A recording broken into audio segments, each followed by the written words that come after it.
தற்போதைய அண்மை செய்தி. ஆம்ஸ்ட்ராங் இல்லத்தில் அன்புமணி ராமதாஸ் என்ற அண்மை செய்தி வெளியாகி இருக்கிறது.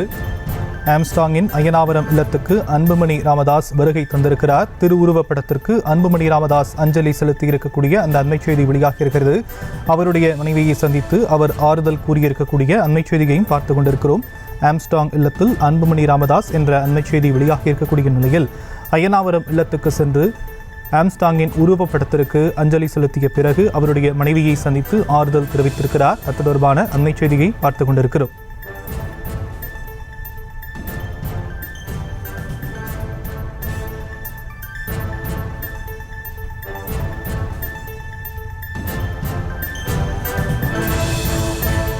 ஆம்ஸ்ட்ராங் இல்லத்தில் அன்புமணி என்ற அண்மை செய்தி வெளியாகி இருக்கிறது. ஆம்ஸ்ட்ராங்கின் மனைவியை சந்தித்து ஆறுதல் தெரிவித்திருக்கிறார் அன்புமணி ராமதாஸ் என்ற அண்மை செய்தியை பார்த்து கொண்டிருக்கிறோம்.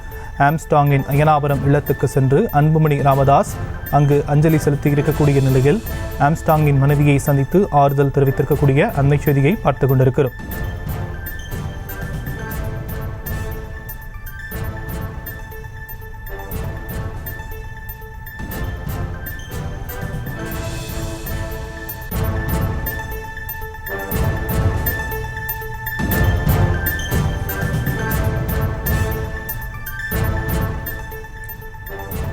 மறைந்த ஆம்ஸ்ட்ராங் இல்லத்துக்கு அன்புமணி ராமதாஸ் வருகை தந்திருக்கக்கூடிய நிலையில் அவருடைய திருவுருவப் படத்திற்கு அஞ்சலி செலுத்திய பிறகு மனைவிக்கு ஆறுதல் தெரிவித்திருக்கிறார்.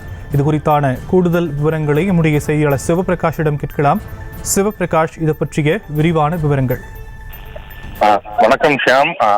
இங்கே பகுஜன் சமாஜ் கட்சியின் தமிழக மாநில தலைவரான ஆம்ஸ்ட்ராங் அவர்கள் சமீபத்தில் துடிதுடிக்க படுகொலை செய்யப்பட்டிருந்தார்.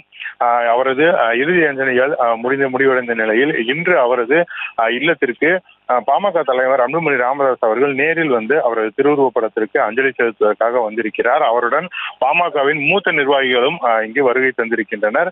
இன்று இங்கு இருக்கக்கூடிய ஆம்ஸ்ட்ராங் அவரது மனைவி பொற்கொடிக்கு ஆறுதல் தெரிவித்துவிட்டு அவரது குடும்பத்தினரிடம் தற்போது அன்புமணி ராமதாஸ் அவர்கள் பேசிக் கொண்டிருக்கிறார். அதன் பிறகு அவர்களிடம் ஆறுதல் தெரிவித்த பிறகு அவரது திருவுருவப் படத்திற்கும் அஞ்சலி செலுத்துகிறார். அதன் பிறகுதான் செய்தியாளர்களை சந்திக்க அன்புமணி அவர்கள் வருகிறார். தற்போதைய விவரங்களுக்கு நன்றி சிவபிரகாஷ். செய்திகளை உடனுக்குடனும் துல்லியமாகவும் தெரிந்து கொள்ள சப்ஸ்கிரைப் பண்ணுங்க.